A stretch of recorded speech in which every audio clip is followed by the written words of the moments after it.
Good evening. Welcome to the April 13th, 2023 meeting of the Historic Preservation Commission. Hearings before this commission are quasi-judicial in nature. This is a design review process to determine whether a proposed project is congruous with the special character of the historic district or landmark in which it is located. Decisions of the Commission are based on the record of these proceedings, the Wilmington Design Standards for Historic Districts and Landmarks, and the Secretary of Interior's Standards for Rehabilitation. Evidence submitted to the Commission for review will become part of the record. Appeal of a Commission decision must be submitted to the Wilmington Board of Adjustment within 30 days of the date of the Commission's action.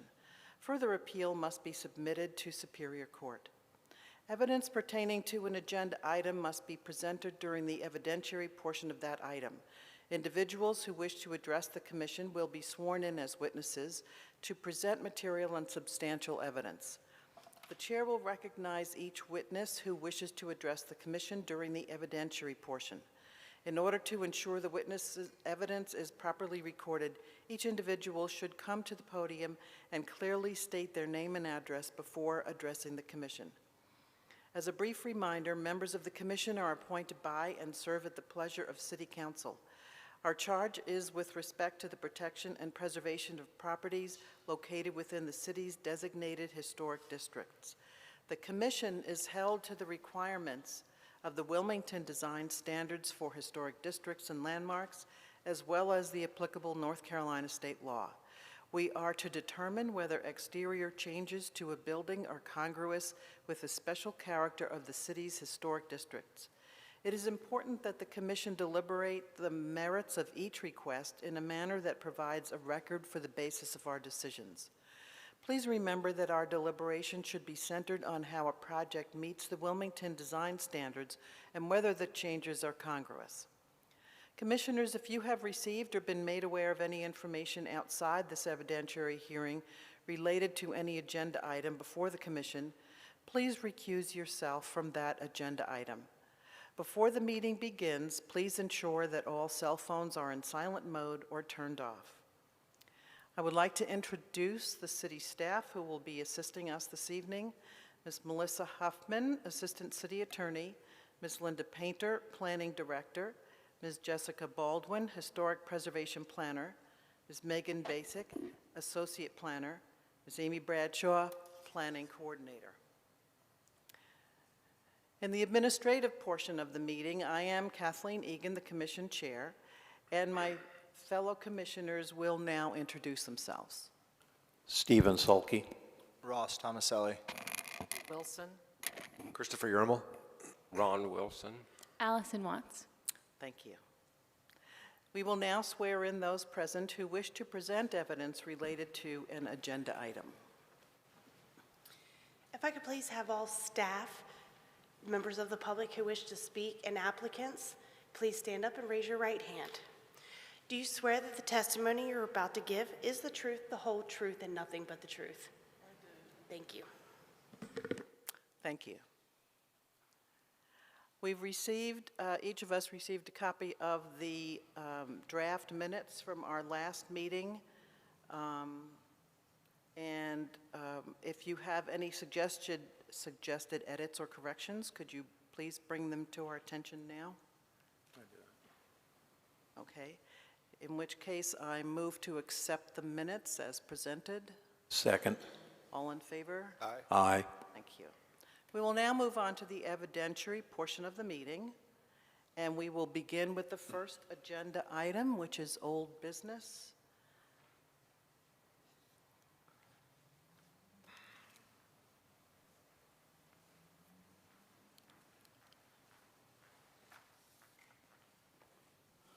All right.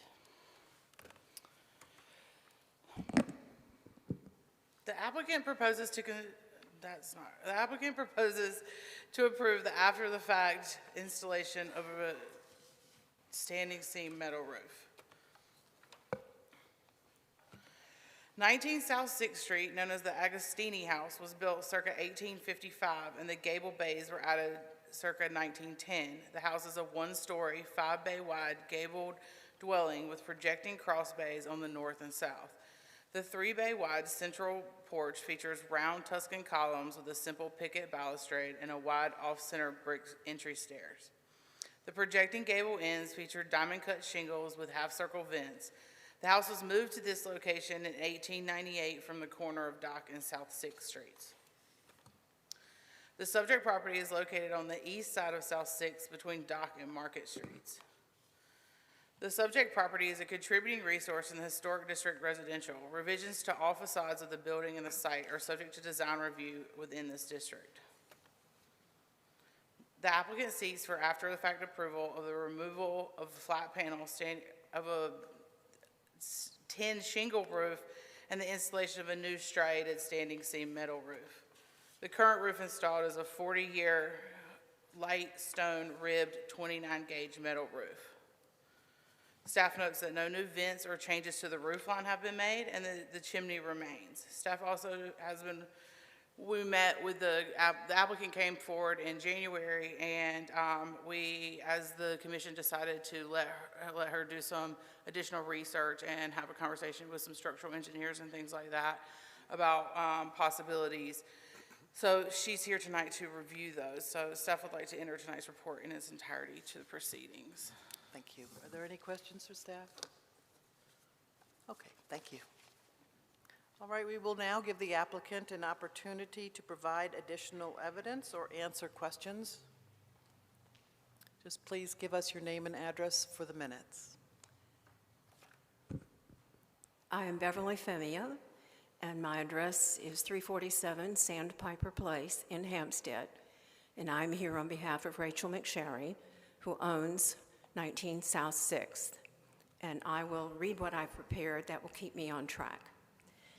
To recap from January, the main portion of 19 South 6th was built in 1855, and the home was originally located at the corner of Dock and 6th.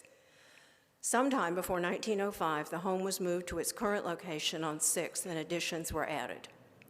In 2006, Harry Walsh and Rachel McSherry purchased the home as an investment property. Subsequently, Mr. Walsh made all decisions regarding the property. In September 2022, Harry Walsh was in the last weeks of his life and unable to communicate. The two tenants at 19 South 6th were anxious for work to be done on the roof, as Wilmington was in hurricane season and every rainstorm resulted in multiple interior leaks. Rachel received a referral for a roofer and accepted their proposal, which stated the existing roofing would be replaced with the same materials. As Rachel had no understanding of what materials were actually on the roof, she relied on the referral and put her faith in the contractor. On September 20th, Rachel reached out to me for help. The city had issued a stop work order and the roof replacement was incomplete. Rachel was unaware that she needed to secure approval from the city before replacing the roof. She knew nothing of needing to obtain a certificate of appropriateness. As a hurricane was just a week away, she subsequently reached agreement with the city that the home could be made watertight to avoid further damage. Currently, the entire house has a new layer of OSB roof decking. The additions on the rear sections of the home have architectural shingles, and there is a section of rubber roofing on a low-slope area unsuitable in the rear for shingles. The original structure is roofed with striated metal with exposed fasteners, which is incongruent with roofing in the Wilmington Historic District. In November, 19 South 6 was fully inspected by a licensed home inspector. A separate informal roof inspection was performed on the same day by a trusted, qualified roofing contractor who expressed concerns regarding the roof structure's suitability for metal roofing and about whether the house was adequately engineered to support the additional weight of a full layer of OSB decking over the old decking and under the new roofing. He also took photos which first brought to our attention the very poor quality of the recent roofing installation. In mid-December, we engaged Chris Holmes Engineering to perform a structural assessment of the roof and determine whether the roof had adequate support to carry the load of the new decking. At his initial site visit, we learned there had been a fire in the attic at some point in the home's long history, but that the fire did not appear to have done any significant damage. In January, Chris Holmes Engineering made a second site visit into the attic. On March 2nd, we received the final engineering report, which confirmed the roof's overall integrity and provided specifications for relatively minor work to reinforce rafters and some areas of decking to ensure the structure can carry the additional weight of the new roof decking. The engineer confirmed that with the improvements, the house would support metal roofing or architectural shingles.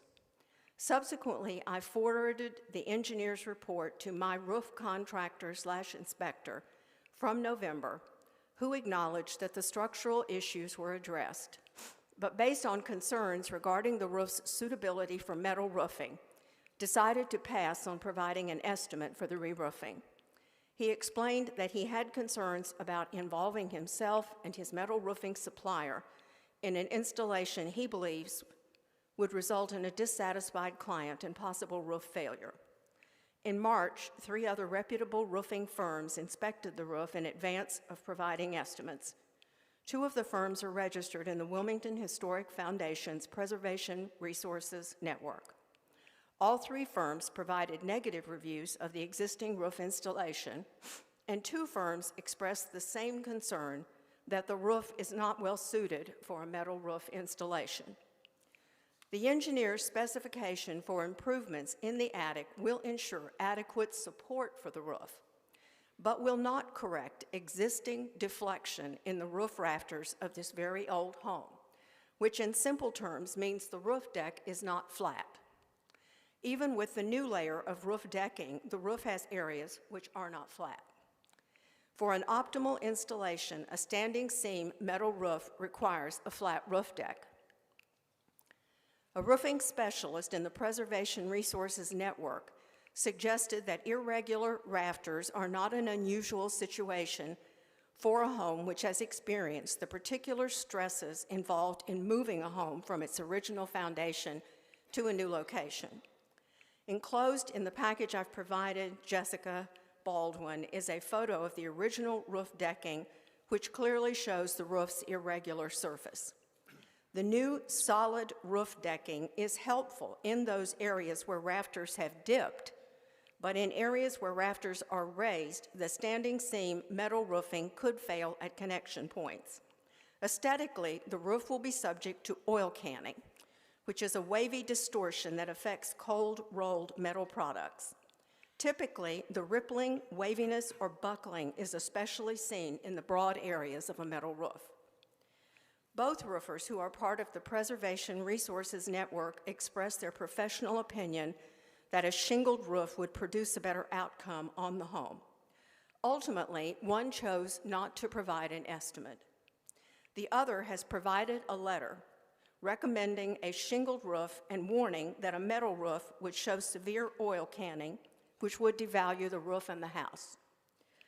After input from 4 qualified roofers, we are requesting a certificate of appropriateness for a shingled roof in all areas except the flat front porch roof, which would have S2000 unpainted Galvalume standing seam metal panels and the right rear slope area, which would be EPDM rubber. Due to the poor workmanship on all areas of the roof, all the existing materials except the new roof deck will be removed and replaced with new materials. The Sorry. roofing contractor Excuse me. who will... I'm sorry, can you, I think there was an important part. You're talking about maybe changing what's on the application. Yeah. If you go back about 3 sentences or 4 sentences, you said something about parts that would be metal and parts that would be shingles. Can you repeat that for us, please? And Sure. Like if we're looking, you know, is it something you can refer to there? Yes, while you're absolutely. It would be the flat portion of the metal roof, which the porch roof, which you really can't even see in this picture because it's so flat. And so putting shingles on it would not be appropriate, and certainly you wouldn't want rubber roofing on that either. So You're just talking about the porch roof would have yes, metal, standing seam. Yes, And then all the other parts you're proposing shingles, right? with the exception of the right rear porch, which would have the EPDM rubber as it does now. None of that is visible from the street. The roofing contractor who will perform the roofing work is on the list of roofers approved by the Wilmington Historic Foundation's Preservation Resources Network. A shingled roof on this home in this area of the historic district is congruent with the surrounding homes. I've enclosed in the package I provided Jessica Baldwin photos of shingled roofs within sight on 2 of the 4 homes at the intersection of 6th and Dock. Also enclosed are photos of the 2 buildings at the intersection of Market and 6th, which also have shingled roofs. Photos included are within the same block or no more than a block away. The home on one side of 19 South 6th Street has slate tiles, but the majority of homes in the area have either a shingled roof or a metal roof. A shingled roof in the historic district is congruent with the neighborhood. In conclusion, given the challenges involved in the roof, Mrs. McSherry made the decision to sell the property. Both tenants have received notices to vacate and are actually pretty much out. She will replace the roof and make other exterior improvements before selling the property. Included in the package I provided was a request for COA to re-roof 19 South 6th as I've described. Excel Roofing Materials recommendation letter for the roof, the appraiser structures drawing, a photo of the existing roof decking, Excel Roofing's replacement estimate, the engineer's structural letter. William Davis will perform the work to engineer specifications and correct damaged soffit and fascia, and material specs for the architectural shingles and the galvalume, and photos of homes within sight of 19 South 6th, establishing congruency. Can I answer any questions? I have another question. So in our case, in our package here, agenda item number 1, the case overview, the applicant seeks approval for an after-the-fact roof replacement, which means to me that you're just trying to keep what's there now. But now we're talking about something different. We're No, talking we about are not shingles- trying to keep what's there now. Shingles in some areas and a type of shingle that we don't know what it is. The It would packet, be exactly like the architectural shingles, which are currently on the rear, and I did include, it would be a charcoal roof, and I did include materials that would be used in the package. The seller is aware at this point that regardless of whether the roof is appropriate, it is a very poor roofing job. It needs to come off. It's an unfortunate situation from start to finish, given how this all transpired. But we are not arguing to keep the roof. We're simply requesting that a roof that is appropriate for the situation with the house be what the commission will approve for this property, and taking into consideration how it will look.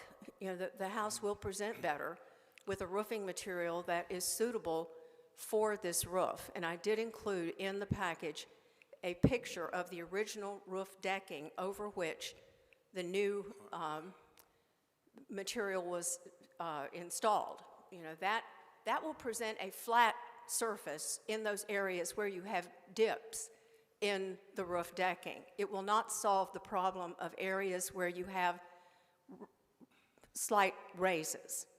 And it is those areas that my roofing inspector expressed concerns about, because it's really not, you know, a metal roof needs to fit on a flat surface. And when you lock those panels together, they need to stay locked together. And in my research on this, as I went out on the internet, you know, everything involved in a home moves. I have seen a number of pictures on the internet where the screws on a roof work their way out. And I had represented a client who had to have all of the screws replaced on a metal roof like this one, which has exposed fasteners. If I could interrupt again, I'm sorry, Yeah.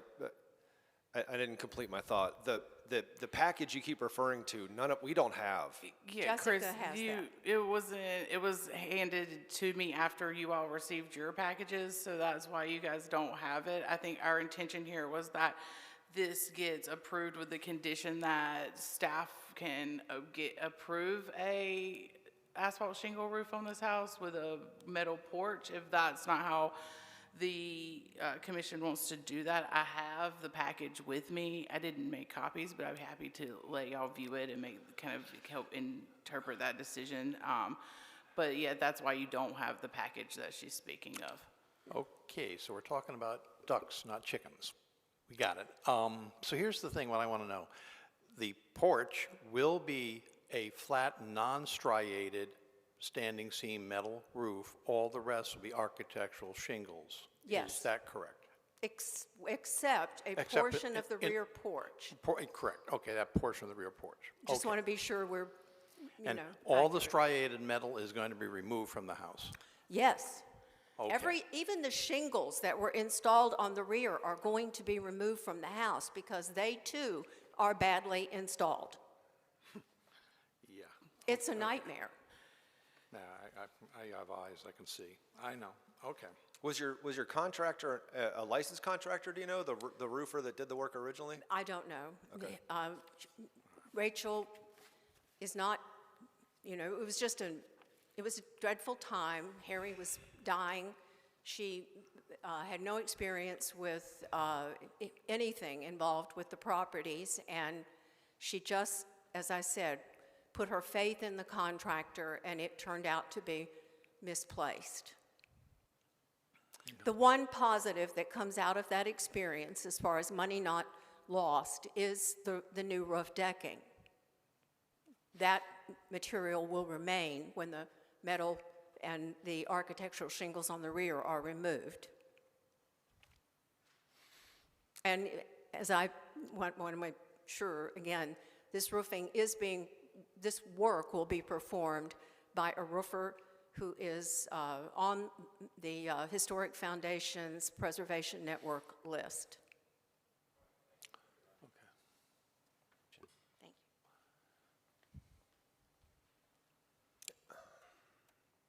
And so this package has details from the engineers that say that testify effectively that these rafters, the shape of this roof can't receive a new metal roof?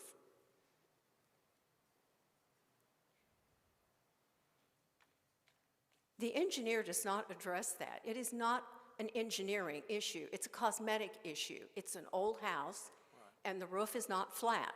The engineer has addressed what is necessary to ensure that the house can carry the load of the roof.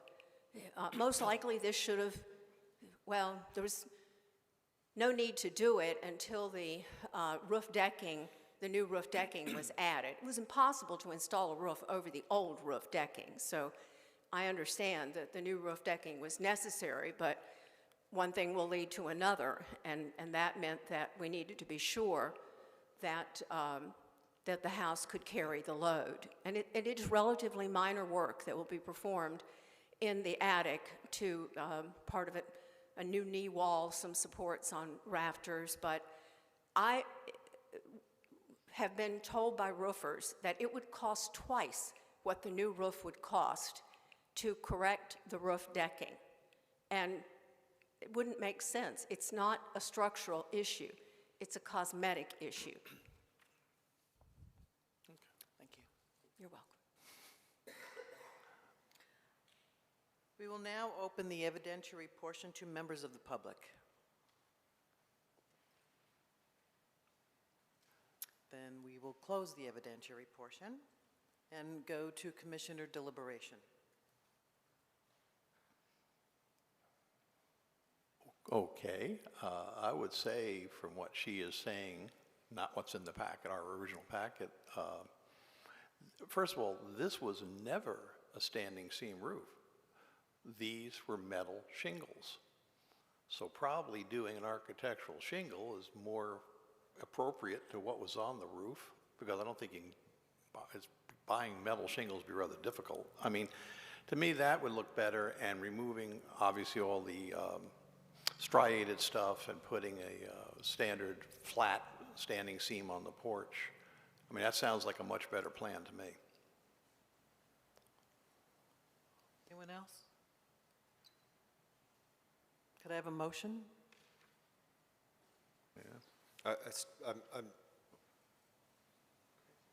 So again, like we're flying a little blind. So we're talking about, if I'm not mistaken, you see people up here can correct me. We're talking about standing seam metal on the porch, everything else, except for the rubber in the back, everything else is going to be shingles, architectural shingles that are some color, some shape.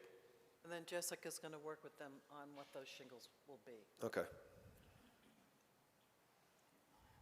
I don't worry about this case in particular. I just worry about the precedent of not having a really clear understanding of the detail of what we're approving or not approving.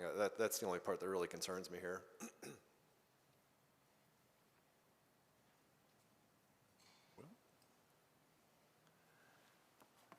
All right. I move to approve with conditions the request to replace the striated metal roofing on the house with architectural shingles except over the area of the front porch that will be standing seam flat metal roofing, and the area of the back porch, which is, was that rolled roofing? Rolled roofing. Details, and staff will supervise this. Details as shown on the drawings, plans, submittal, photograph submittals, and narrative statements contained in the application and submittal materials and statements made at this meeting are part of the request unless otherwise noted. The motion is based on the evidence presented before us, the application, submittals, testimony, staff reports, including the findings of facts. The following conditions shall be applied to ensure compliance with the design standards. I think that staff will supervise the replacement materials.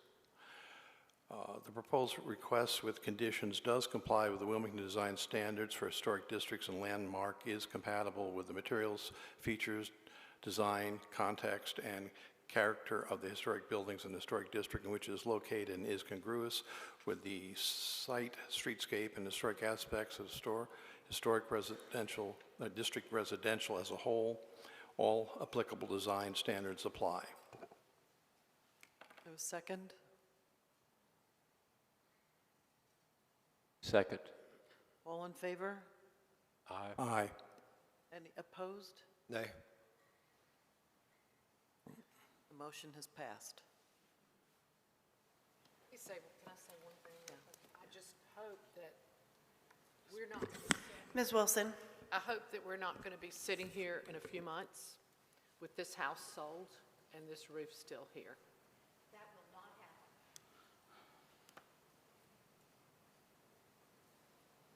The roofer is already, we haven't engaged him as far as the time when he will come because we want to make other repairs to the property first. I believe the city will be very happy. Ma'am, if you're going to have discussion, you need to come back to the microphone, please. We've already voted on it and everything, so there should not be any more discussion, I don't think. should Agreed. there? This item is already Yeah, yeah. reassure closed. you. We just need to move to the next item. Yes, I agree.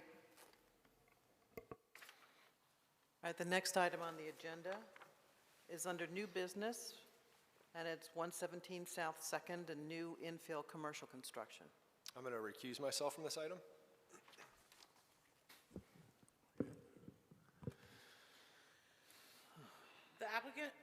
The applicant proposes to construct a new commercial infill. 117 South 7th Street is a vacant lot. A brick boundary wall supports the west side of the property, and a concrete boundary wall supports the northwest corner and north side. A parking lot is located on the east side of the lot, and in 2022, an 8-shaped, one-story brick building with a raised foundation originally constructed in 1952 was demolished. The subject property is located on the east side of South 2nd Street between Orange and Dock Streets. The subject property is a non-contributing resource to the historic district. Revisions to all facades of the building and the site are subject to design review in this district. The applicant proposes to construct a new two-story commercial structure that will be approximately 96 feet 5 inches wide by 60 feet 5 inches deep and 38 feet tall. The proposed structure will have two approximately 2,351 square foot footprints with an approximate 334.5 square foot bridge as the second story. The proposed structure will be a total of 10,570 square feet. The existing total site is 21,120 square feet. Therefore, the proposed building footprint is approximately 22.26% of the entire site. The proposed building setbacks are from the front 16 feet 7 inches, the north side 19 feet 6 inches, the south side 12 feet 3 inches, and the rear east side 88 feet 2 inches. The proposed building facade will be constructed with standard Palmetto brick.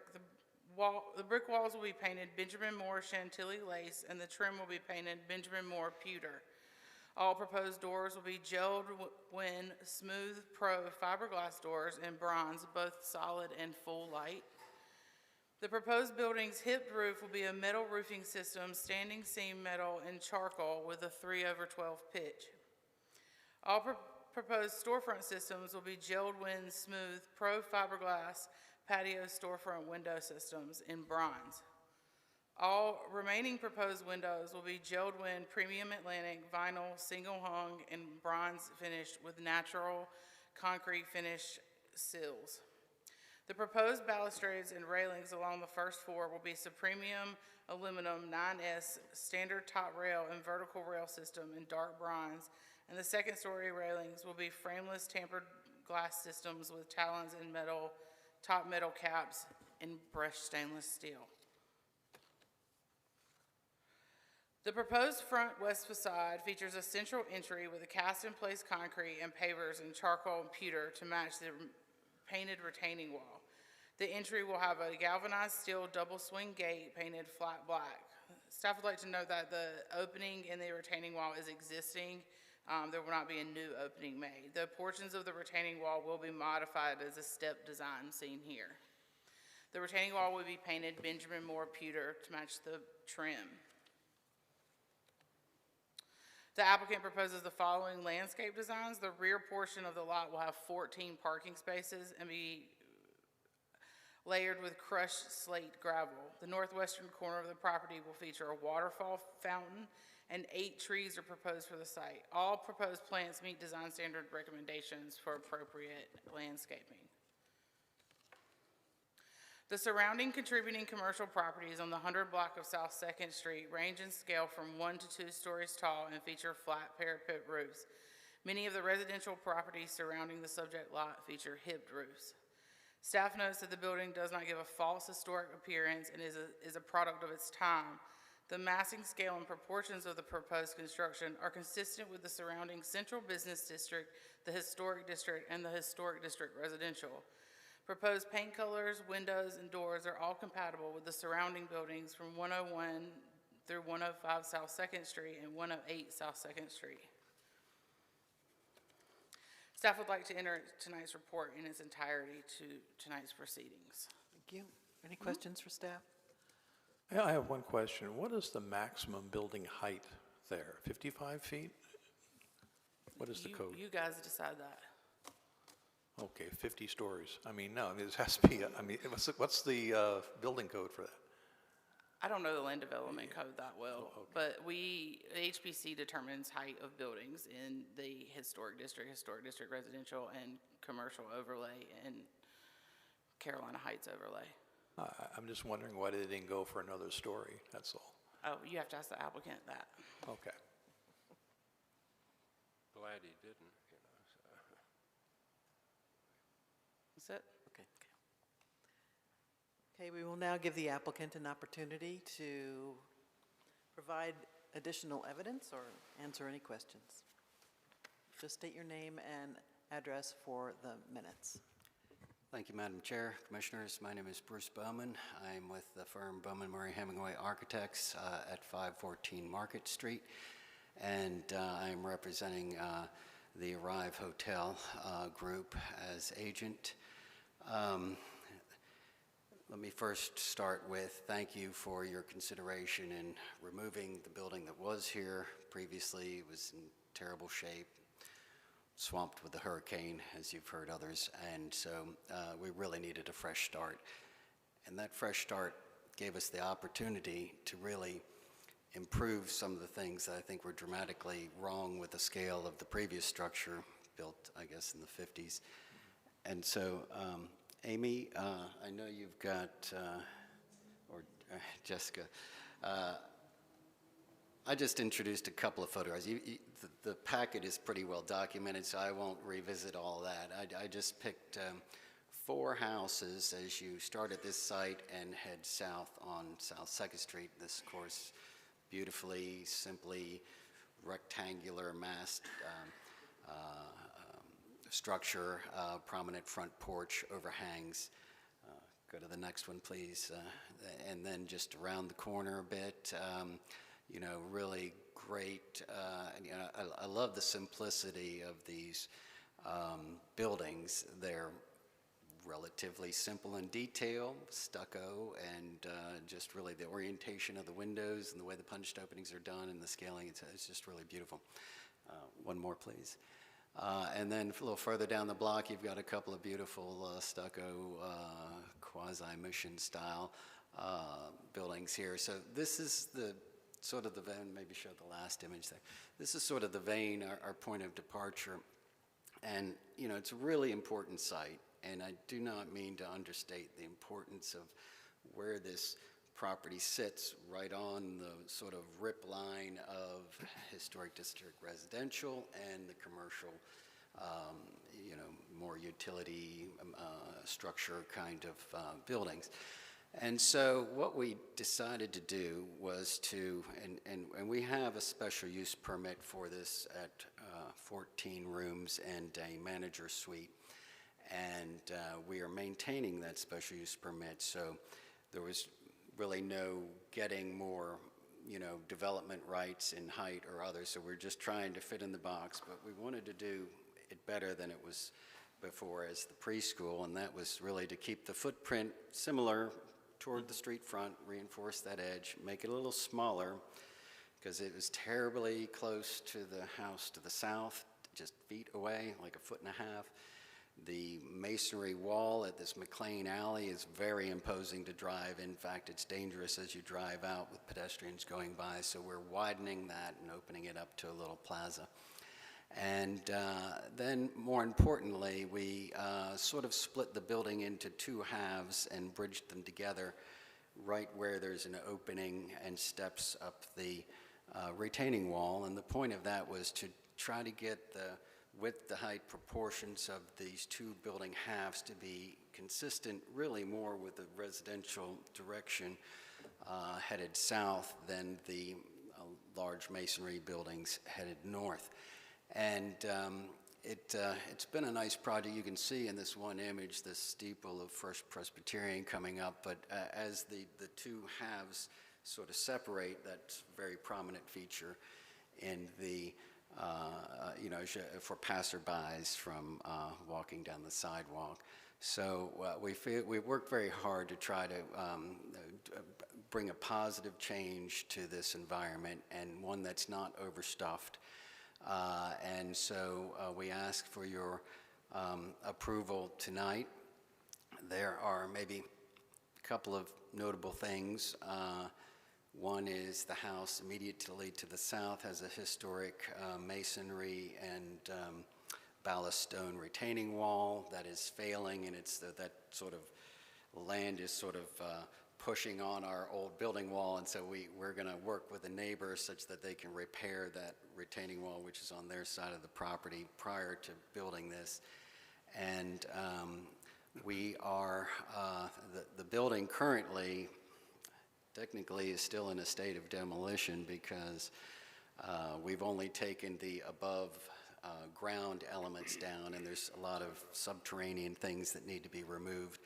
But prior to starting that, we're going to build the building across the street at 108, a four-story hotel, and this is going to become an important sort of, we can't have too much going on in one area at one time, so we're going to do that first and this to follow.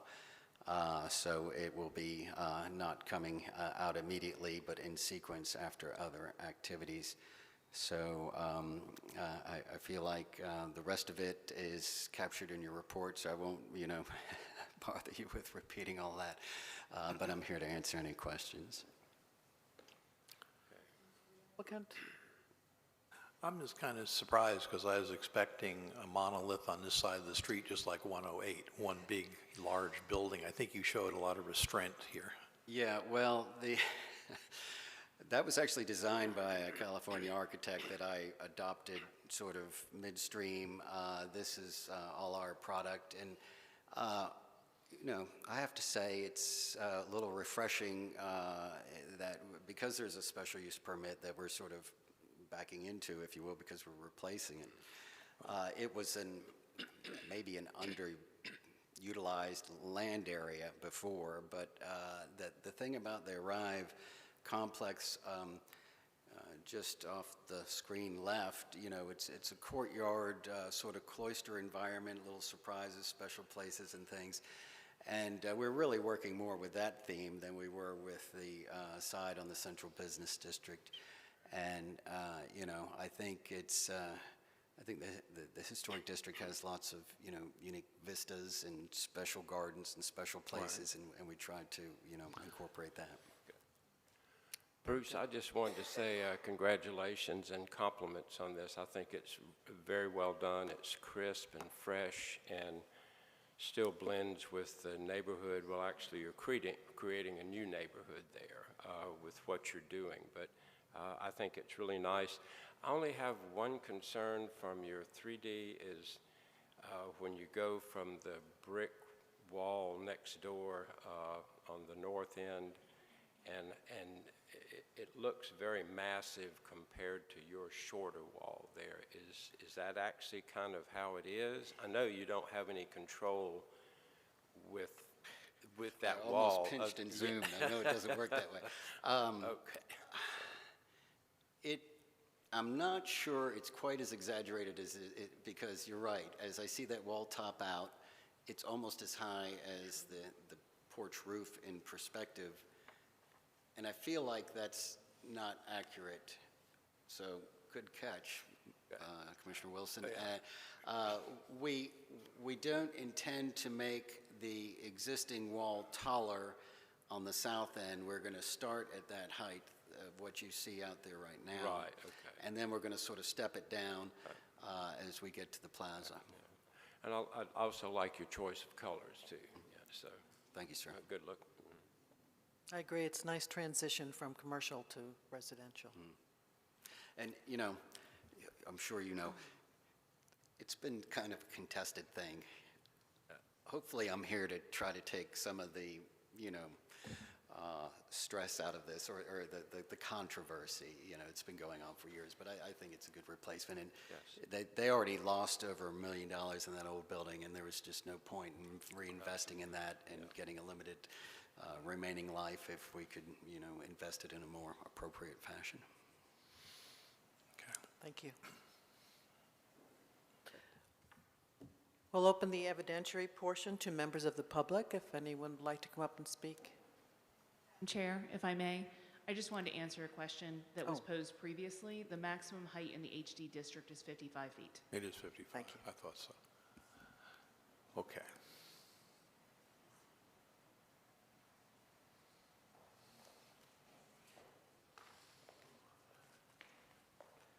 Good evening, members of the commission. My name is Michael Smith. I live at 211 South 2nd Street.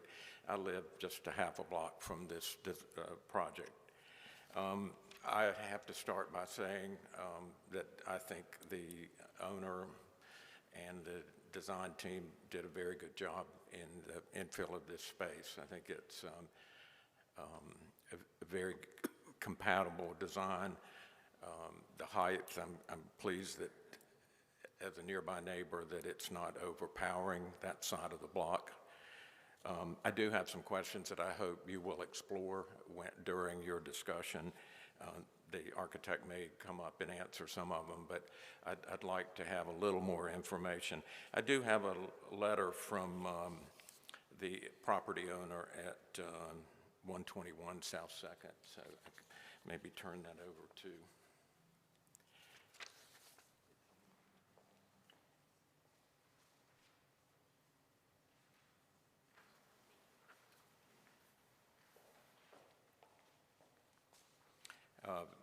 If it is read aloud or passed around to you, his concern was, I believe it looks like in the drawing that the HVAC is on the rooftop. The way the roof is designed, there's sort of a well in the middle.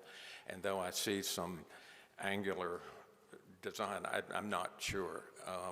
I don't see any site plan on any side showing an HVAC terminals, but I hope you will clarify where those are. The neighbor was concerned with the noise level if they were all on the side by the south side of the property lines.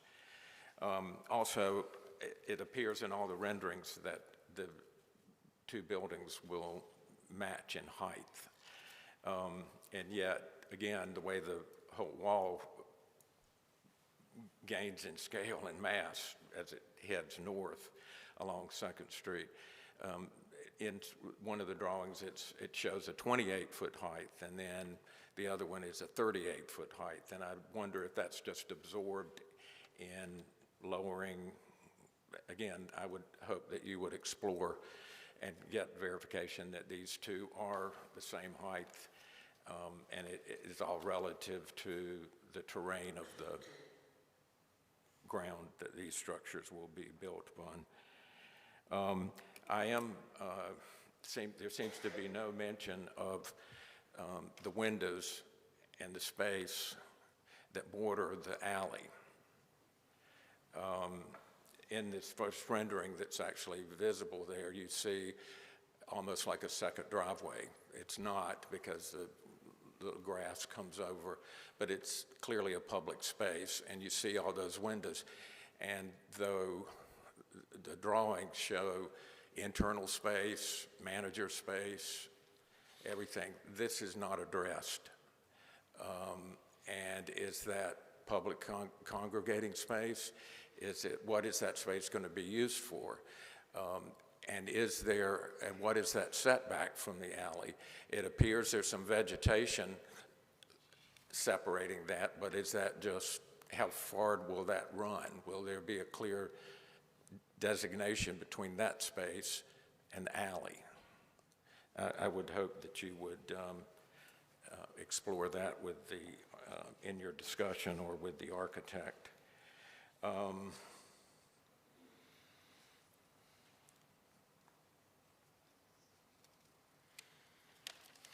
I think that's pretty much all I have to say, really. If you, in your deliberation, and the side, which there's a much better drawing showing that what seems to be a balcony on the alley side. I couldn't figure out what that was. It looks like a balcony or a recessed area, but if that could be explained, maybe you have a better understanding of what that is. But it really is the north side of that first building that I have the greatest question about, together with the HVACs. Also, in the landscaping plan, I read over it, but there's one drawing shot from the back that looks like the vegetation comes down the side, and yet clearly that doesn't seem to be the case, because a full down view shows a sidewalk and no vegetation along there. So that needs to be clarified with the design team also. Excuse me. Anyway, I would appreciate having the opportunity to speak, and would appreciate in your deliberation or questions to the architect, gain some answers to these questions. And related to the owner of the 121, I don't know if you read it, will that be entered into the record? I did pass it around to all the commissioners for All them right, to great. read. Thank you very much. Are there any other members of the public who wish to speak? In which case, we will close the evidentiary portion and move to commissioner deliberation.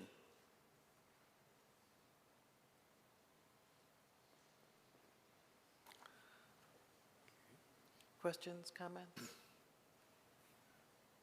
On Ron's issue with the wall, I looked, it's kind of deceiving because the house at the end of the block, it's a wall, but it is going uphill, but then it has, like, lack of a better term, like a brick fence above the wall. So that looks very, very massive, but I don't think they want to build a big brick thing in front of these units, so. But as far as the wall itself, it's kind of compatible, but not with the addition on the top. I was going to say, Bruce, could you address some of the comments here about the HVAC systems and the...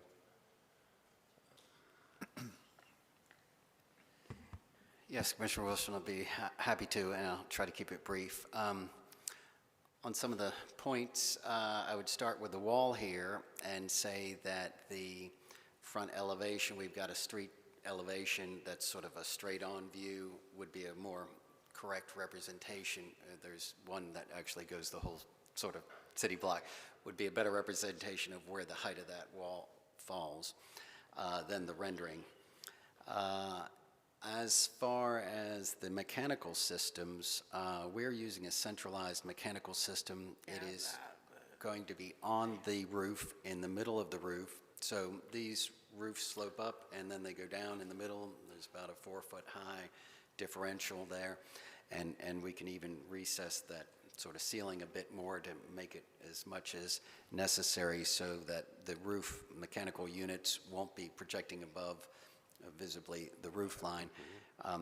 That's actually part of a consent order that we have between some of the neighbors and this property owner, that they either be located to the north of the building or on the rooftop.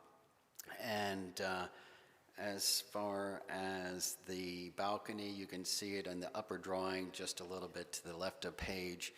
So these two buildings, these two building masses are really two masses within themselves that have a stair and breezeway through them. So it's really sort of four masses. And that stairway down from the upper floor leads to that balcony as we turn to the rear of the property. The glazed doors that were fronting to the north on the sort of plaza area, and it is a pedestrian area. It is not intended for vehicles. First of all, your purview is really not covering or related to what goes in the building. It's really the exterior of the building. And that this is really more a matter of zoning staff and special use permit determination. But to answer the fellow's question who was up here earlier, it is not intended as a store or a restaurant. There will not be alcoholic beverages sold and these kind of things that might not be friendly to the neighborhood. Some of this is also covered in a consent order. But it will be a lounge space. It will be sort of, auxiliary space outside of the room that the Riverwalk guests may use. And there's also some storage and maintenance and mechanical, electrical spaces that are tucked in. We felt like, first of all, we really wanted to take down an imposing retaining wall and widen the alley, but we also felt like there's an opportunity to get a little bit more usable building space without pushing the building up in the air. So that's our thought. I think, Commissioner Wilson, I've answered most of what I recall. Yeah, thank you very much, Bruce. Thank you.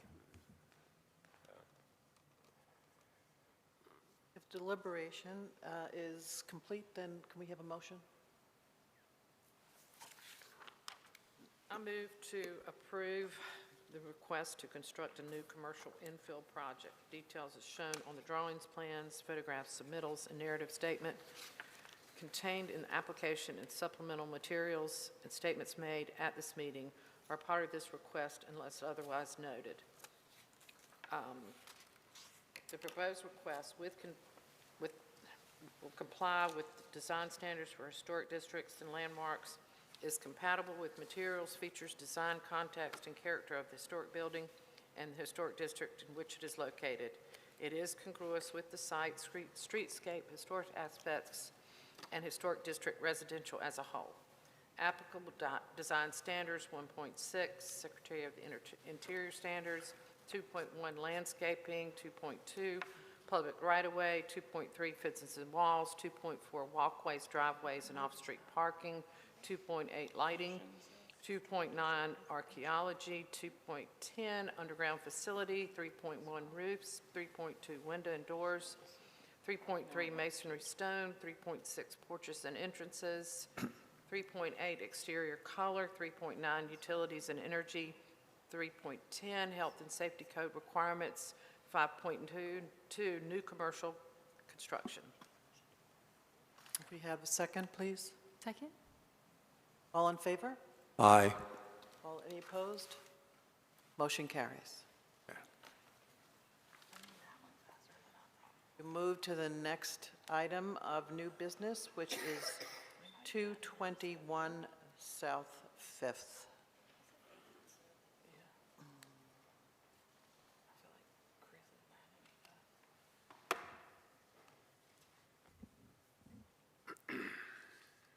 The applicant proposes to replace all existing roofing materials with asphalt shingles. The subject lot is located on the eastern side of South Fifth Avenue between Orange and Ann Streets. The subject property is a contributing resource to the historic district residential.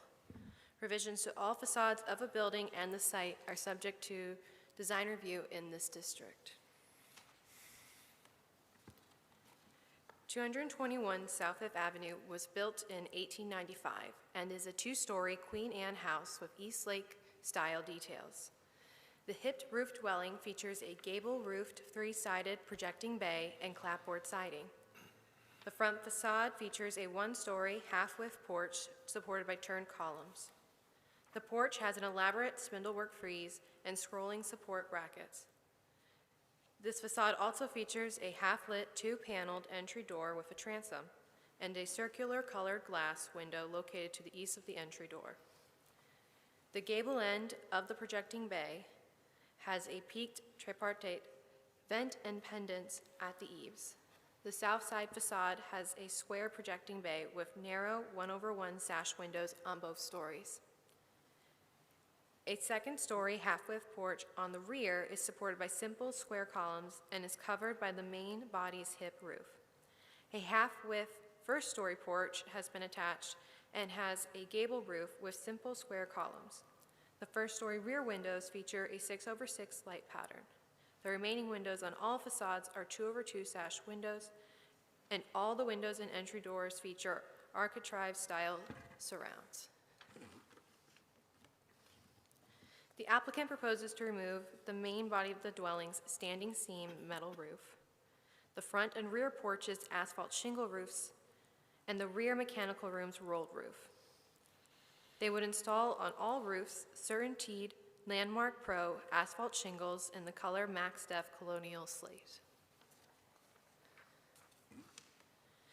The map here indicates a variety of roofing materials in the surrounding blocks of the subject lot. The applicant provided the following photos, also indicating the variety of roofing materials in the adjacent properties.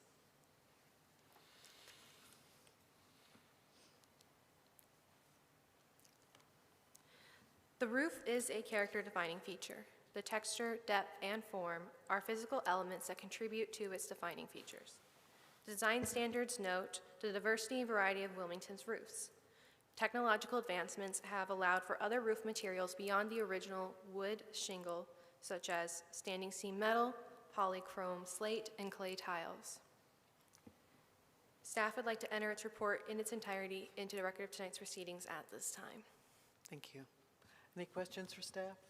I read kind of the description. It was a narrative. I think it was just titled a narrative, and all they did was describe the scope of work. But was there a reason? Was there do you know, did they state there's an issue with the existing roof?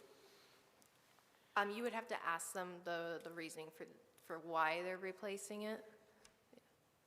Okay. Thank you. We will now give the applicant an opportunity to provide additional evidence or answer questions.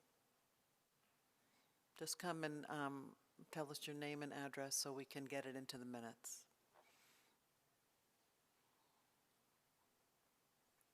Good evening. John Potts, current 221 South Fifth Avenue, current resident and owner.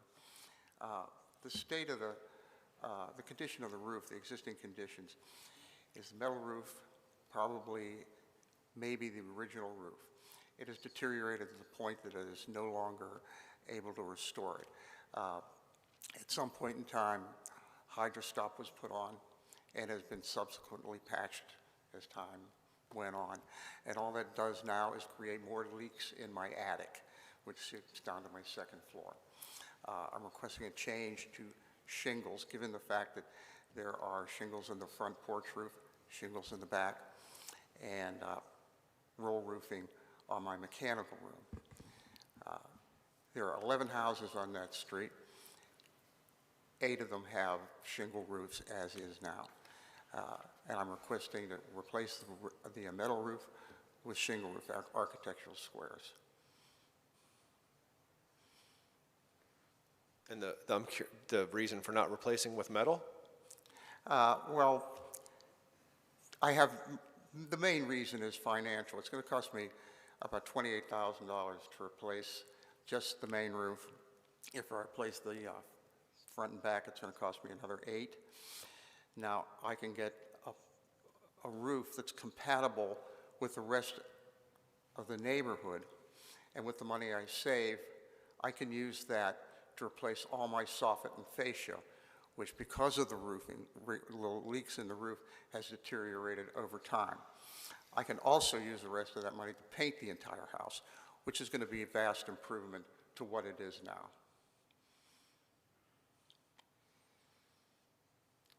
Other questions? Thank you. You're welcome. We will now open the evidentiary portion to members of the public. Okay, then we'll close the evidentiary portion and move to commissioner deliberation.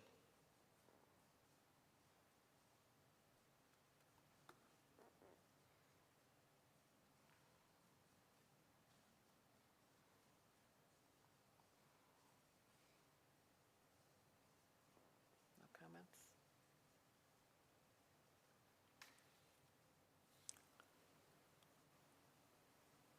Hate to see another metal roof go. Yeah, I'm trying not to be the only person to say something about this, but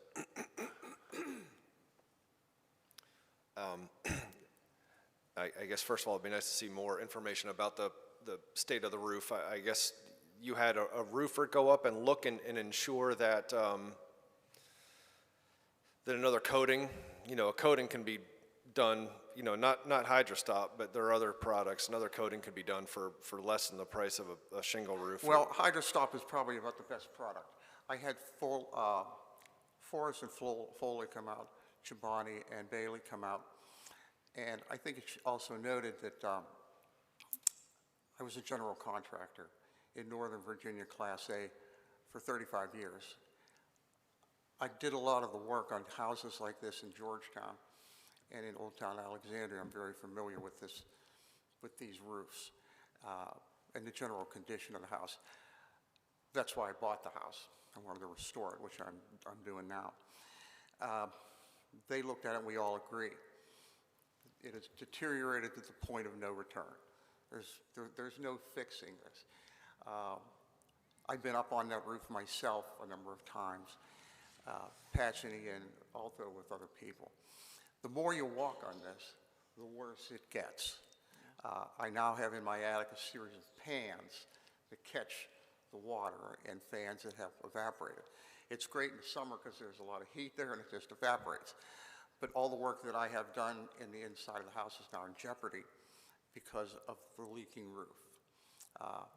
As I said, I was a general contractor, retired, and now this is my major hobby in restoration, in doing the restoration on this house. I intend to keep the integrity of the house. I'm keeping all my old windows, taking them out one at a time, refit them myself, reinstalling them. I'm not going to touch the gingerbread, anything like that. I can't do the high work. That's why I'm looking to save money so that I can have somebody come in and do my softened fascia. All the softened fascia that I'm going to do, which is listed in here, going to be in solid wood. No composite material at all. So we have checked it. It's in bad shape. It's not going to last another year. What is under the metal roof? Is it solid board to board, or is it just slats going across? What is this metal roof nailed to? It's what we used to call space sheeting, or some people call it skip sheeting, which is essentially 1 by 8, 1 by 10, maybe sometimes 1 by 12. And they leave a gap of maybe half of an inch. Oh. That's called space sheeting. It's solid wood. There's no plywood there, and I'm not going to put any more plywood on there because it's not necessary. The roof right now will probably be withstand a 15-pound dead load, what it's called dead load. That's how much weight is on per 100 square feet. It's called a dead load. So it is about a 15-pound, which is fine. The rafters, despite their age, are straight and true. They show no deflection simply because it's an 8/12 pitch. It's pretty That steep. helps, yeah. Steeply pitched is great. Yeah, and I have collar ties that go across, and you seem to know about that, so that holds the roof nice and straight. The valley rafters and the hip rafters, they're all nice and straight. The cheek cuts, nice and clean. They show no signs of fatigue or movement. So I'm very satisfied with the decking on it now. Did the roofer give you a price for metal? Yeah. Okay. Yeah, Just he curious if you even pursued that. Yeah, and when they put that on, it's a different system that they use now. I know you have the improvements, but that was all done by hand tools. It has a low profile. The ridge caps are all low profile. Now you have the high profile ridge caps, and they quite honestly look like they're commercial. So. You can get them shorter. You can get them like inch and a quarter. They're not all 1.5 inches plus. Well, the ones I saw on the ridge caps, not on the seam, not on the standing seam. I know you can get that more narrow, but in the ridge caps, I don't know, they look like they're about 8 inches wide. It just doesn't look good on that house. What would look good on that house is what we used to call the architectural squares, and they're compatible with the rest of the neighborhood. Thank you. The roof itself has good bones. It's sound. Thank you. Thank you. So on our packet, page 3, it has recent approvals and recent denials, and I can't speak to the approvals or the denials. I don't think I was on the commission for any of these, but I look at the next page for the Secretary of Interior standards, 3.1 for roofs, and to your point, to see another nice metal roof go away, regardless of what may be in the neighborhood, thinking about the district, you hate to see a deterioration of those old roofs. We've done a lot of replacements of metal with new metal in town. It can be done, but to the applicant's point, it's just expensive, and that's, makes it unfortunate. It's not our checkbook. It's other folks, so it makes it difficult, because I know that the cost is significant for metal as opposed to shingles.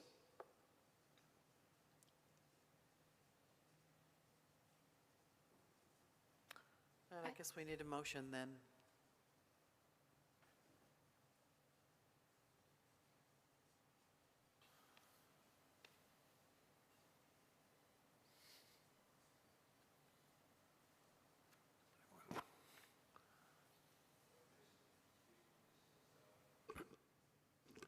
As we talked about earlier, the precedent that, even though we have asphalt shingles in the neighborhood, and who knows how they got there or when they got there, but again, every time we open that door to a precedent setting, then other commissioners and the neighborhoods are going to have to live with that, So I know cost is certainly the prohibitive thing for all of it. However, part of our charge is to try to still maintain the historic district and the fabric and the character that it was originally built. So I'm not saying we should deny, but I'm saying that we've denied things in the past when cost was the only reason to make a change. And we're not supposed to consider cost. We're supposed to consider the historic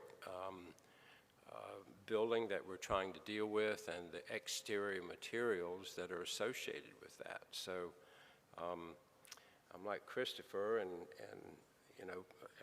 we hate to see another one go by the wayside, but we also realize the cost to the homeowner. I wonder where's Travis when we need him? A talk right now on the history of Sunset Park. Oh, okay. I figured he was a little tied up. I wonder if Travis, they could meet, and he could meet with Travis, and they may be able to come up with some sort of solution and say perhaps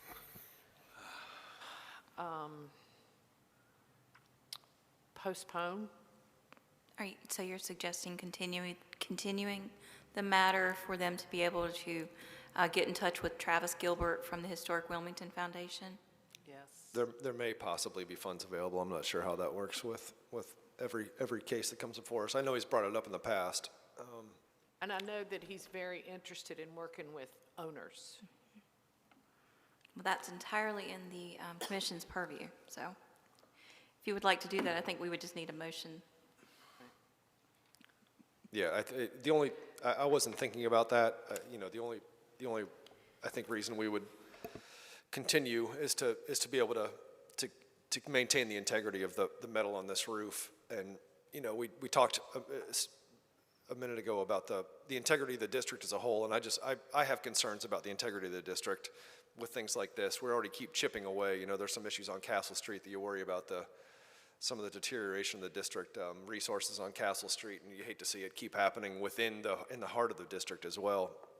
And I think it's an important issue here. This is an important issue, and if we continue, I think we continue. But if not, I'd love to hear from other commissioners on this point too.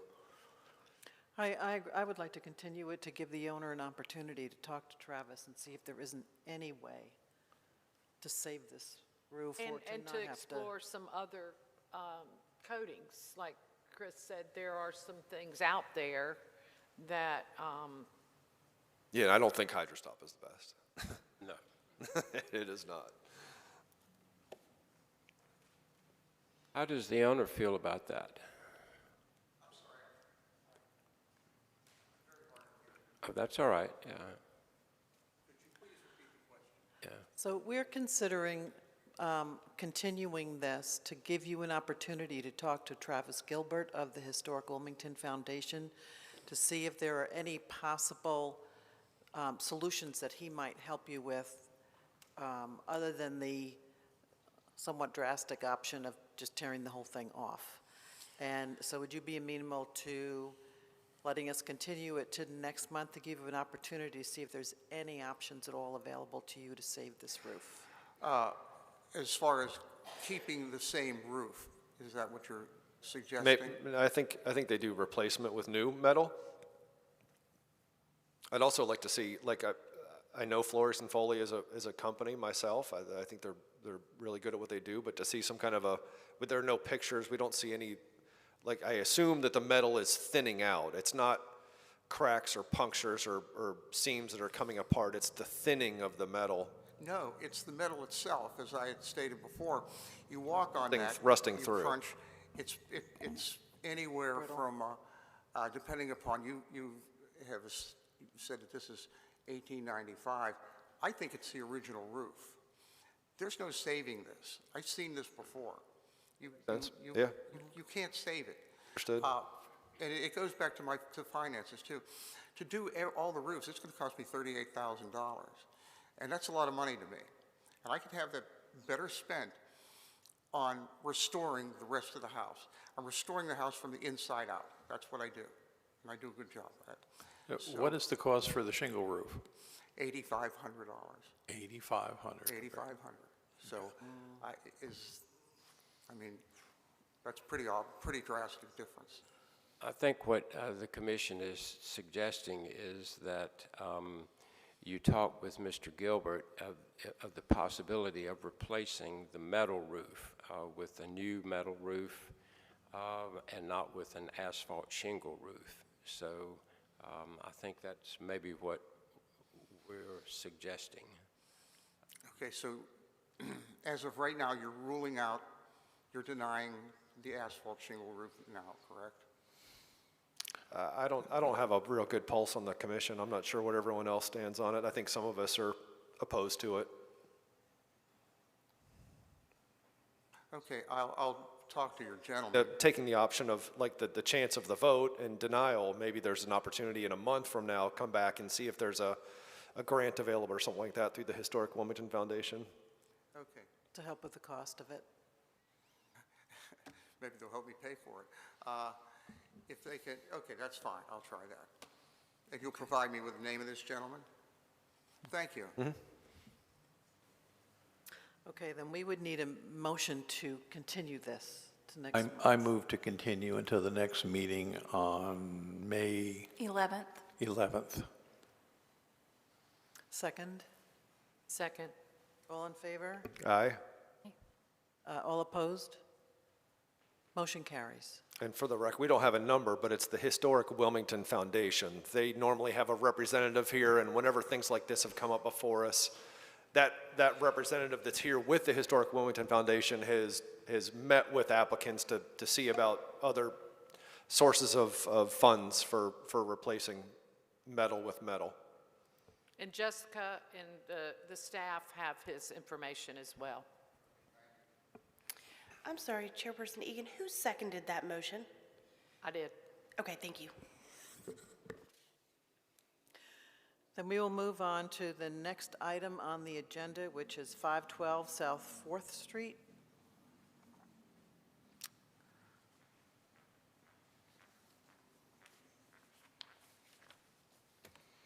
The applicant proposes to construct an accessory structure in the rear yard. 512 South 4th Street, built circa 1905, is a one-story, 3-bay wide gable front dwelling. The full-width front porch is supported by chamfered columns and is enclosed by a simple balustrade. The front gable has a circular vent and decorative scalloped-edged fascia. The front's facade's northernmost bay has a half-light, 2-panel entry door with an architrave trim. The rear facade features a screened porch, and windows are 6/6 with simple architrave trim. Historically, the house has featured a turned spindle balustrade on the front porch. The subject property is on the west side of South 4th Street between Church and Castle Streets. The subject property is a contributing resource to the Historic District residential. Revisions to all facades of the building and the site are subject to design review within the district. The applicant proposes to construct a 483 square foot accessory structure in the rear yard. The proposed structure measures 23 feet wide by 21 feet deep by 16 feet high. The proposed structure will be set back from the rear property line 5 feet, the southern property line 5 feet, and the northern property line 5 feet. The proposed structure will be sided with hardy plank, smooth finish siding in Arctic white in a vertical board and batten pattern.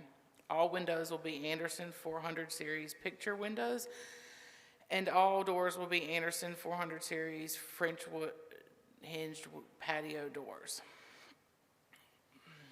I think they're 10 light, if I'm correct. The proposed accessory structure roof will be a Drexel metal 13-inch flat panel standing seam metal roof in charcoal. The applicant has proposed to construct an open breezeway in the rear yard. The proposed breezeway will not exceed 8 feet in height and will be approximately 60 feet in length, connecting the existing house to the accessory structure. The proposed breezeway will be constructed with a brick walkway and a metal arbor structure. This map notes the structures of varying uses in the blocks surrounding the subject lot. Properties throughout the historic district have rear accessory structures in varying sizes and uses. Staff notes that the proposed design does not present a false historic appearance and that the proposed structure has a minimal visibility from the public right-of-way. Staff would like to enter tonight's report in its entirety.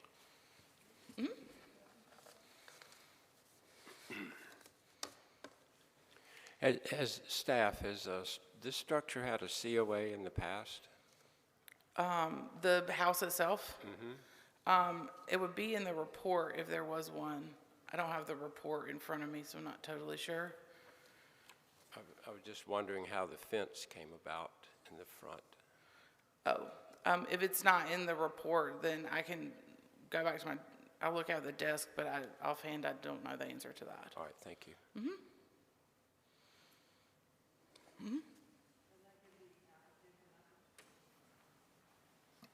We'll give the applicant an opportunity to provide additional information or answer questions. Hello.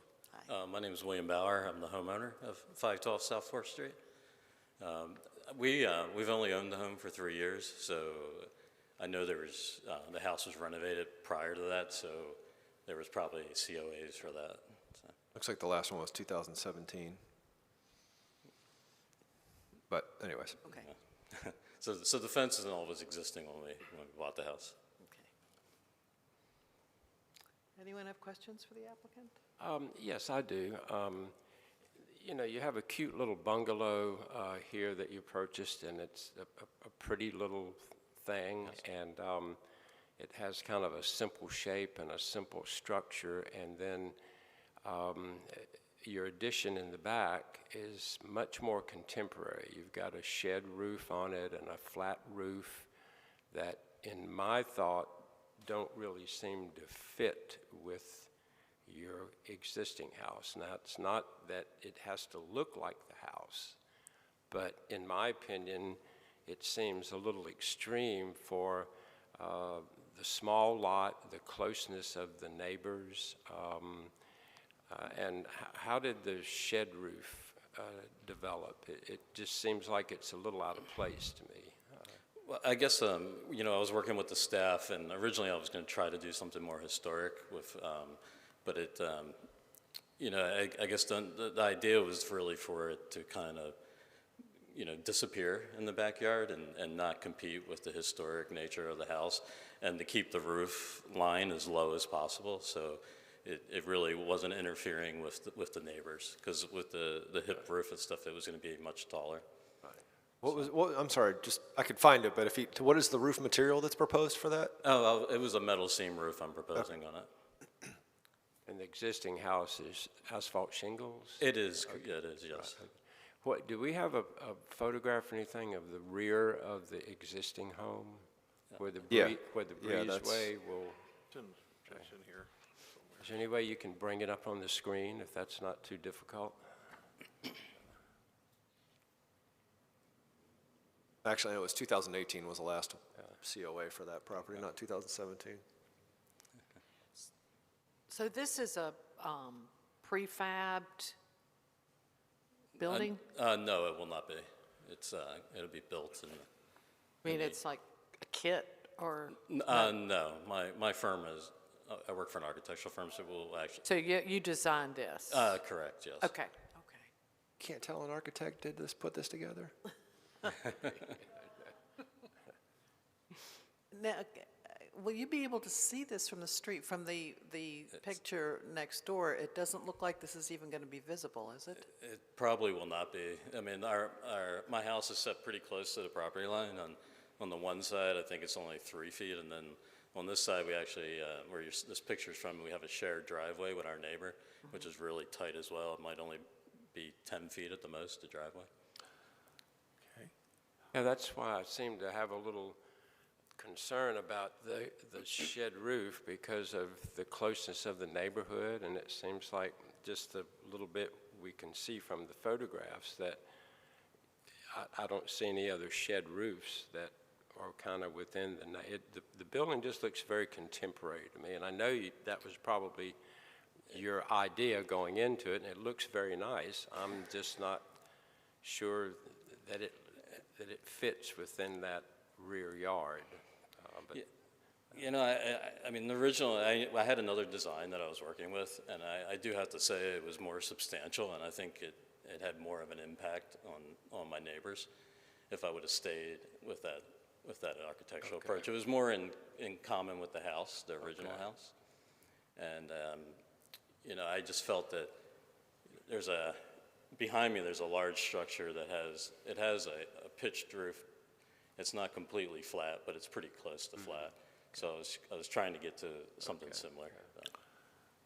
Why the vertical siding? I was just using a cement panel with vertical panels, just like a Hardie panel product.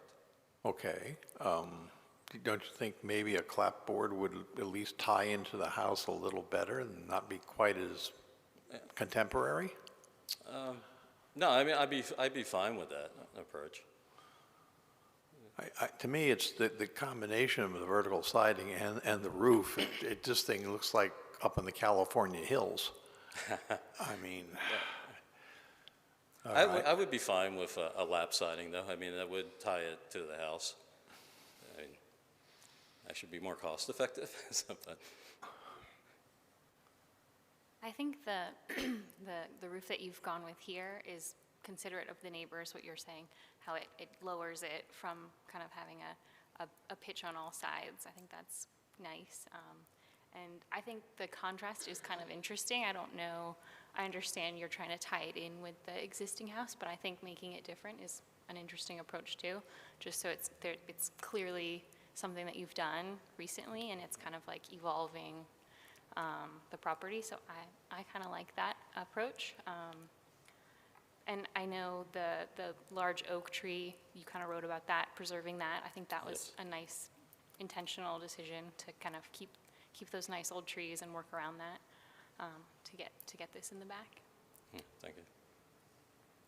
Yeah, I agree with Ally. The design, even the board and batten, I don't find objectionable at all. I like the design. I think it looks nice. I like the difference in it. I think it's good. Okay, thank you. Thank you so much. Have a good night. We'll open the evidentiary portion to member of the public. If anyone wants to come forward. If not, we will close the evidentiary portion and go to commissioner deliberation. Well, lest I bring up the bad word called congruity, so again, as an architect, I like the design. Excuse me. I agree with your comments also. But I still have a little, is this shape and form congruent with what's in the neighborhood? And we always have to wrestle with that particular demon for all of us in the historic district. But, I'm not saying, I don't know how the other commissioners feel, but I just have a little concern that we pop in this really modern version with no connection at all to the existing house or really to the neighborhood. It's using different materials. The form is different. The details are totally different. So is it congruous? And we always face that, so That's just my thought, so.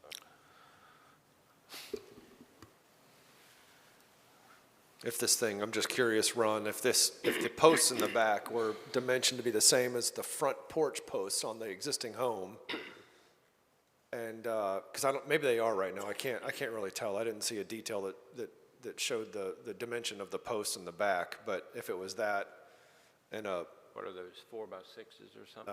I don't know what's in the Yeah, back. 6 yeah, okay. That and maybe lap siding, was that something you'd be able to go for yourself? I'm just, Well, yes, I think so, and if the applicant would, is okay with that.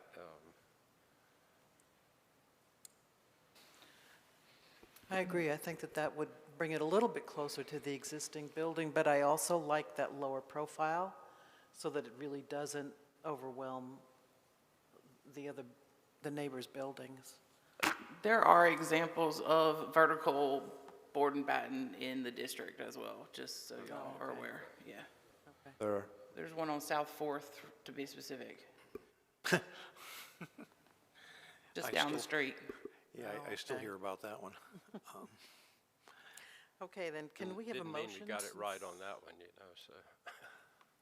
Do we want to adjust the motion in any way then, or to address try to match the columns in the front house? are the columns, are they similar for what it's worth? The columns in the back with the columns in the front of the existing? I was using the same shape and size. My original ones are rectangles in the front of the house. They're a rectangle column. So I was proposing the same on the rear. Oh, good, as okay. well. Okay. So you say you would have no objection to using horizontal siding to match the house? No, I'd be comfortable with that. Okay. Siding or horizontal siding with that reveal? Could it be a shorter reveal or something like that if you wanted to try to do some additional differentiation? Like what if it was like a 4-inch reveal instead of what looks like a Yeah, I'm not 6 sure. or something like I'm that? not sure what we have there, but. What is the reveal on the house? It's hard to tell in a picture. Is that 5 inches or? Oh, in the existing house, or? Yeah, in the existing. I'm not 100% sure on the dimension of that. It's at least 6, it looks like. The front of the new building, the roof, I was trying to keep it pretty similar to the front of the existing house though, so it is only a couple steps up, and I heard you talk about that too, and the porch height is similar in height as well. Trying to carry some of the lines through, but the property does drop as it goes towards the back. We have a really deep yard, so.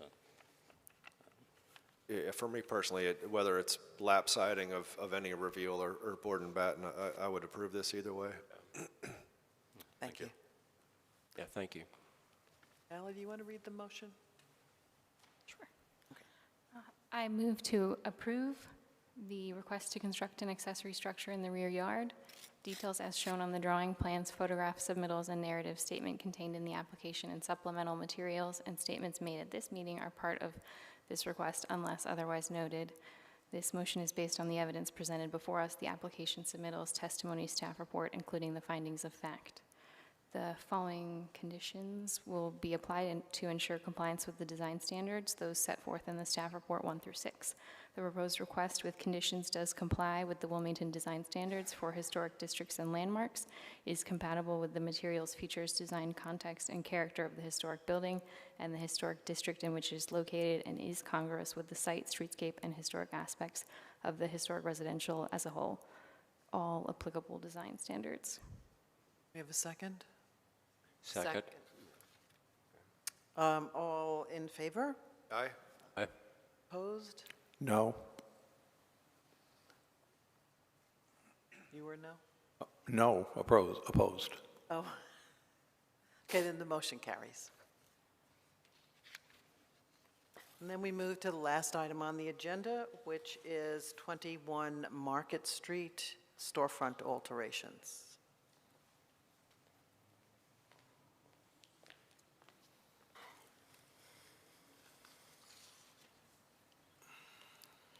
The applicant proposes to alter the first-story storefront.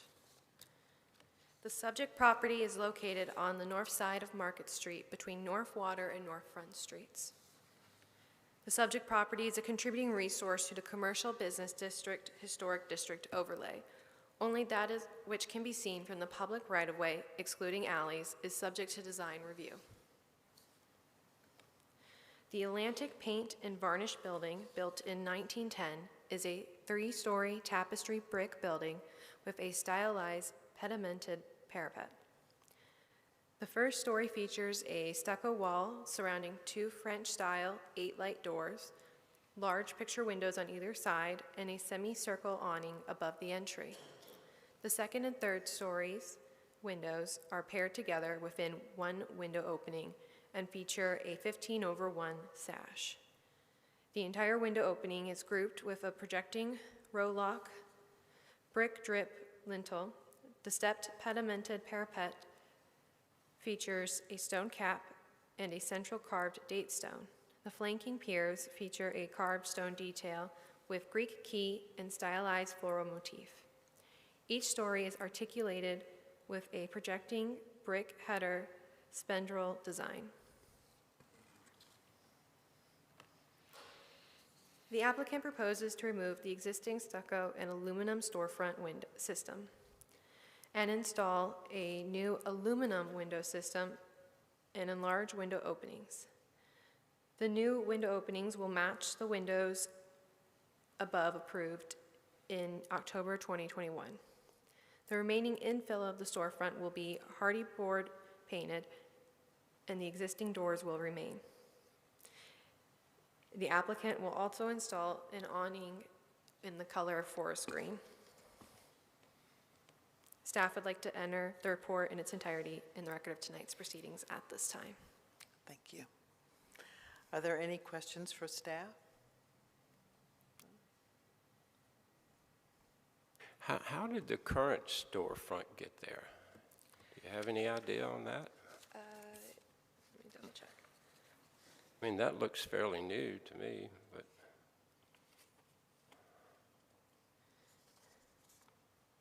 So in 1980, first floor alterations included new double wood doors, expanding display windows, and plasters between bays to replace earlier modifications, including a large roll-up door. okay, all right, thank you. Thank you. Now we'll give the applicant an opportunity to provide additional evidence and answer questions.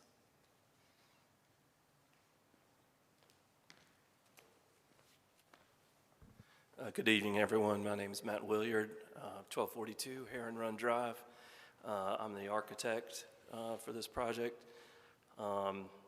We've done, over the last 2 years, quite a bit of improvements to the building. Like we said, we brought the new windows before the board in 2021, and we did some brick replacement, structural improvements to the front of the building. There was significant structural issues. We've done a lot of interior renovations over that time, and this is kind of the last piece of the puzzle, is to improve the entry to the building.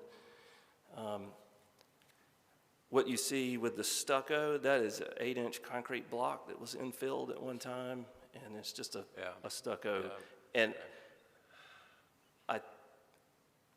I would venture to say it probably has some structural characteristics at this time. I think that I'm not sure the condition of that lintel across that huge expanse. Right. So our design concept was to basically work with what we had. We have some beautiful bronze doors. We kept the headers over the windows and just cut down so we don't change any of the structural characteristics that we have. So we've enlarged the windows. I basically looked at other buildings on the street to get some ideas, particularly William Poole's building, where it's kind of this panelized design with an awning. So that's kind of, we're not actually going to remove any stucco. We may grind it down to smooth it. We're going to apply a piece of 3/4-inch plywood and then trim it with hardy, and paint that to create that kind of panelized look that was. I don't know if we could go back to the. Yeah, there you go. So Yeah, you're so not- we're basically creating kind of picture frames above that awning and on the pilasters on either, on the windows.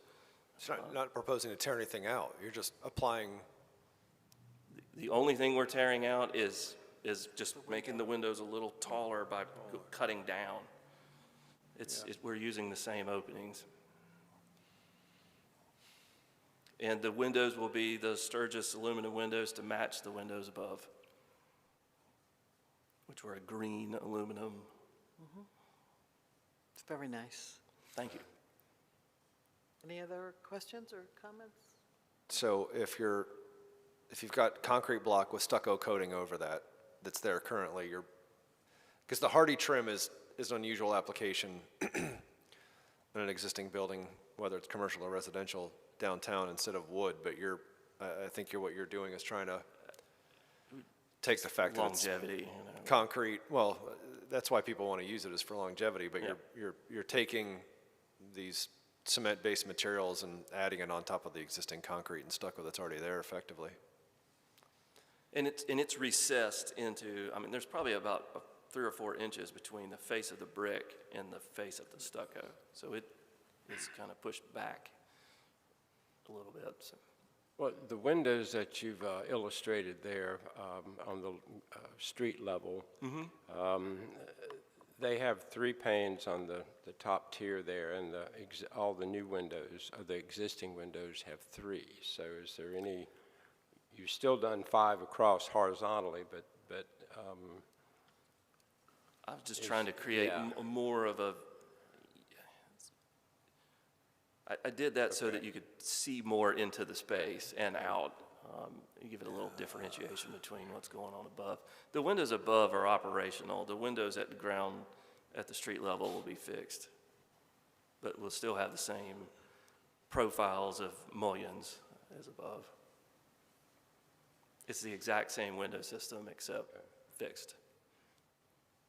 I think the larger scale at the bottom kind of is nice also, like historically, as it goes up, it gets smaller, so I think I get that.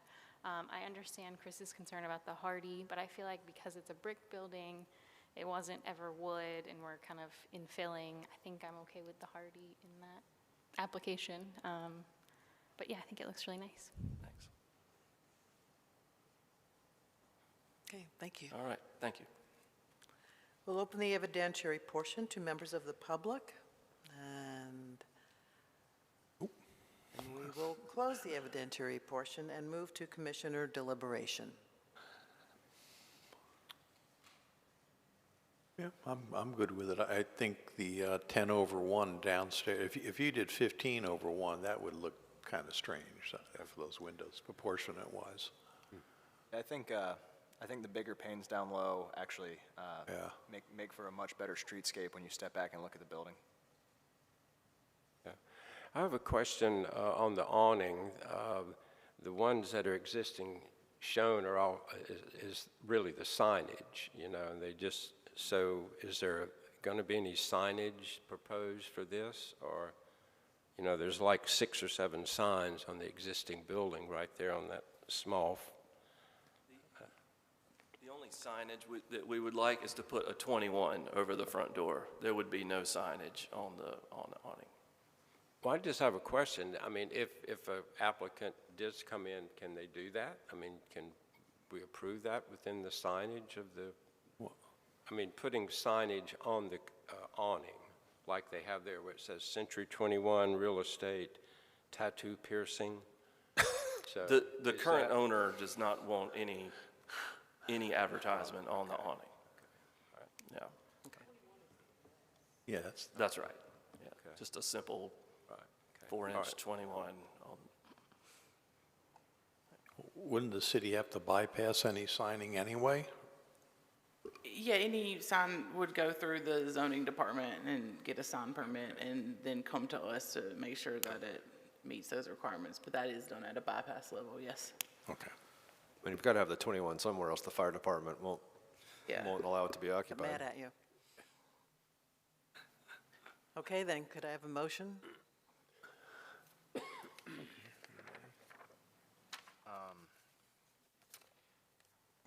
I move to approve with conditions the request to make alterations to the first-story storefront. Details are shown on the drawings, plans, photographs, submittals, and narrative statements contained in the application and supplemental materials, and statements made at this meeting are part of the request unless otherwise noted.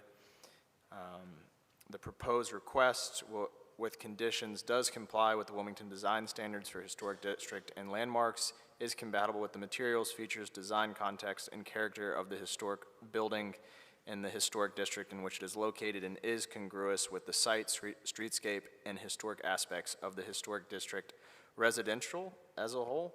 1.6, Secretary of the Interior Standards, 3.2, windows and doors, 3.3, masonry stone, 3.5, exterior walls, 5.1, existing buildings, 5.2, storefronts, 5.2, signs and awnings. Second. All in favor? Aye. Motion passes. Do we have any items from the commission? Do we have any items from staff? In that case, this meeting is adjourned. Right. Okay.